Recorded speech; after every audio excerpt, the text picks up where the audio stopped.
Parti Arema. Décès de l'ancienne première dame.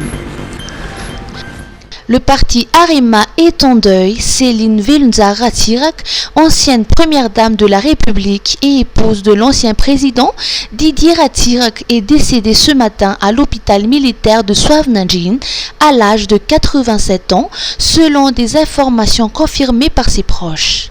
Mariée à Didier Ratirak en 1964, elle a accompagné son époux tout au long de son parcours politique, devenant l'une des figures féminines les plus marquantes de la scène publique malgache. Elle a occupé le rôle de première dame de 1975 à 1993, puis de 1997 à 2002 durant les 2 mandats présidentiels de son mari.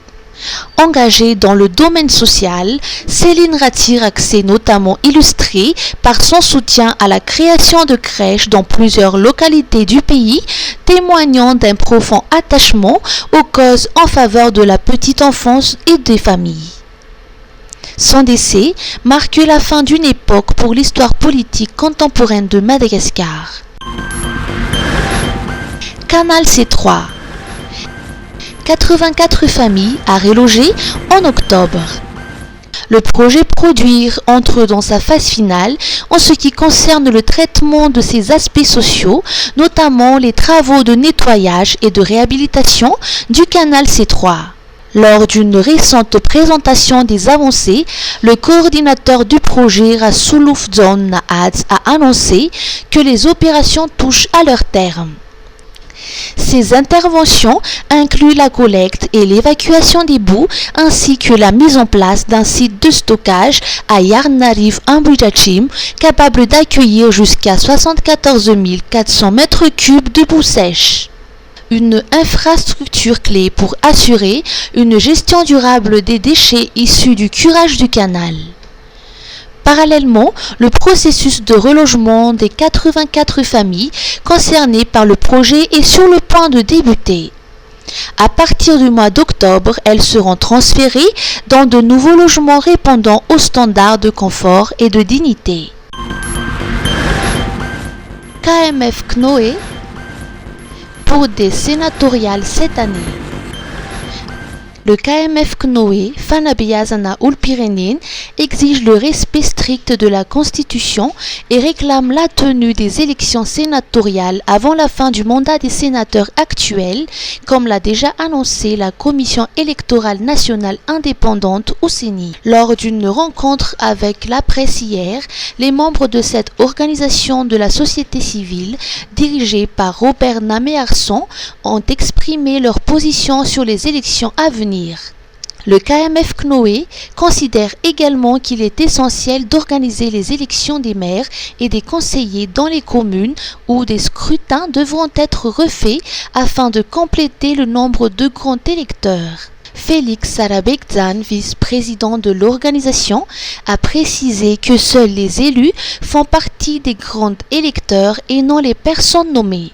À ce jour, la liste finale des communes devant organiser de nouvelles élections reste en attente. De nombreuses communes devant encore recevoir des décisions judiciaires, comme l'a expliqué le secrétaire général du KMF Knoé, Eliban Touknien. Dans ce contexte, bien que la tenue de nouvelles élections communales soit souhaitable, cela ne doit en aucun cas constituer un obstacle à l'organisation des élections sénatoriales, a-t-on souligné. Tany tsara karakara, mampiroborobo ny fambolena, ny fiompiana manara-penitra, azahoana vokatra tsara, ny jony voafehy, arena ho an'ny taranaka, ny traikefan'ny mpahandro, fahafinaretana ho an'ny mpihinana. Eo ambany fiahin'ny ministèran'ny fambolena sy fiompiana, ny ministèran'ny jony sy arena manga, Madavision dia manolotra anao Foire internationale de l'agriculture sy Festival international de la gastronomie ny 4-7 septembre eny amin'ny CCI Vat, mpanohana ara-tserasera, MaTV. Douane Malagasy. Un modèle dans l'utilisation de l'intelligence artificielle. Depuis 2022, la douane malagasy a entrepris une transformation majeure visant à établir une administration publique axée sur l'exploitation stratégique des données, l'utilisation des algorithmes et par-dessus tout, la valorisation des compétences humaines. Elle est la première institution publique à Madagascar à intégrer l'intelligence artificielle dans sa démarche de modernisation, consolidant ainsi sa position en tant que pionnière de la gouvernance numérique.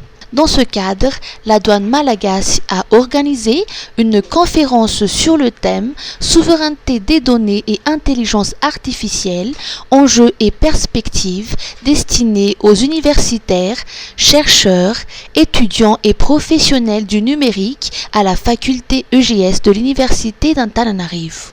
Cet événement s'inscrit dans un processus de transformation radicale de cette administration publique portée par l'innovation technologique. L'intelligence artificielle ne doit pas être l'apanage des ingénieurs, des élites ou des grandes puissances. Elle doit, pour nous représenter, une question de souveraineté, de formation et de développement humain.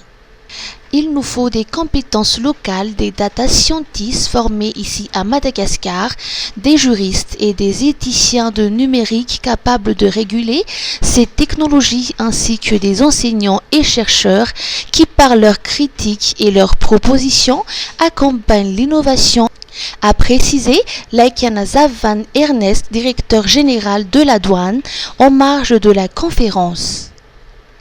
Toujours selon l'EDG, les bénéfices tangibles de cette modernisation sont déjà perceptibles, en particulier dans le renforcement des contrôles et l'amélioration de l'analyse des risques. Ces progrès illustrent clairement l'ambition de la douane de faire de l'innovation technologique un levier stratégique pour la souveraineté et le développement de Madagascar. TICAD 9. Renforcer la coopération entre Madagascar et le Japon. En marge de la TICAD 9 qui se tient à Yokohama, au Japon, le Premier ministre Tsek Christian est intervenu lors des sessions économiques de la conférence internationale. À cette occasion, il a souligné la nécessité de renforcer la coopération entre Madagascar et le Japon. Madagascar, cette vision prend un sens particulier. Nous voulons être au cœur d'une Afrique qui s'intègre, qui s'industrialise et qui s'ouvre aux grandes transitions mondiales. C'est pourquoi nous attendons, surtout du Japon, une alliance stratégique pour développer ensemble nos zones industrielles, valoriser et transformer nos minéraux et nos produits agricoles sur place, pour investir ensemble dans nos énergies renouvelables et relier nos réseaux électriques afin que l'industrialisation soit réellement possible avec une énergie suffisante et fiable. Pour soutenir nos infrastructures portuaires et de transport.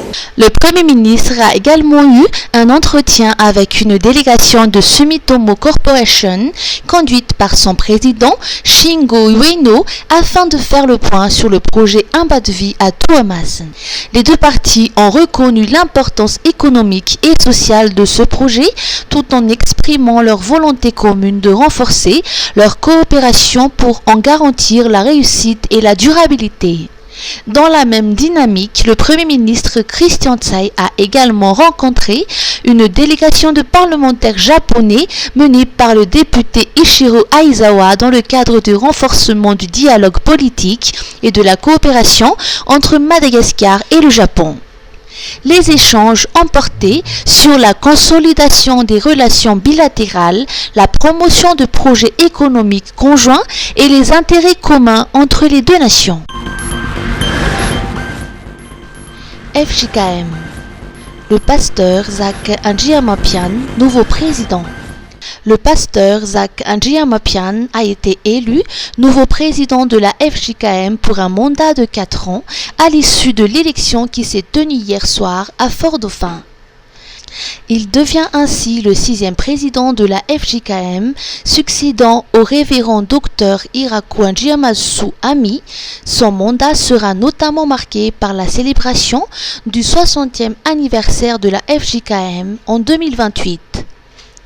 Le pasteur Zach Andriamampian sera assisté dans ses fonctions par le pasteur Koutnaval Maoul, élu président adjoint, et par Zarasu Timothy, élu président adjoint laïque. Disaina Lal a été élu trésorier, Randriamas Nournirin conseiller laïque et Radimson Andriamas Nzara Jona conseiller pastoral.